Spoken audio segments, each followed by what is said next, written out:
നമസ്കാരം, media vision വാർത്തകളിലേക്ക് സ്വാഗതം. ജൂൺ 22, 23, 24 തീയതികളിൽ കോഴിക്കോട് നടക്കുന്ന NGO യൂണിയൻ സംസ്ഥാന സമ്മേളനത്തിന്റെ ഭാഗമായി പേരാമ്പ്രയിൽ വിളംബര ജാഥ സംഘടിപ്പിച്ചു. കേരള NGO യൂണിയൻ 61ാമത് സംസ്ഥാന സമ്മേളനം ജൂൺ 22, 23, 24 തീയതികളിൽ കോഴിക്കോട് വെച്ച് നടക്കുകയാണ്. 17 വർഷത്തിനു ശേഷമാണ് സമ്മേളനം കോഴിക്കോട് നടക്കുന്നത്. കഴിഞ്ഞ ഒരു മാസമായി വിവിധ അനുബന്ധ പരിപാടികൾ ജില്ലയിൽ നടന്നുവരുന്നു.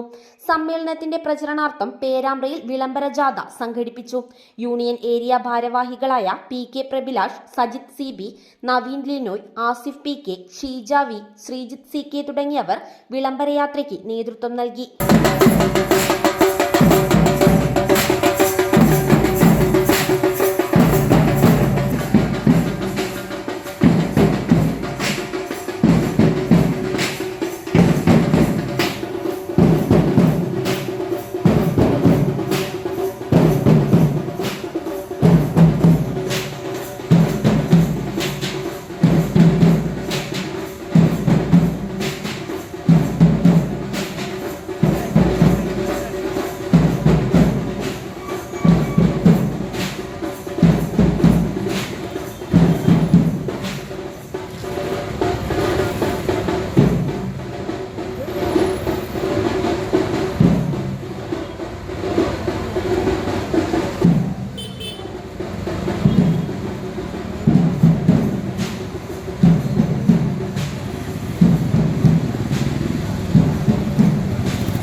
News bureau, Media vision.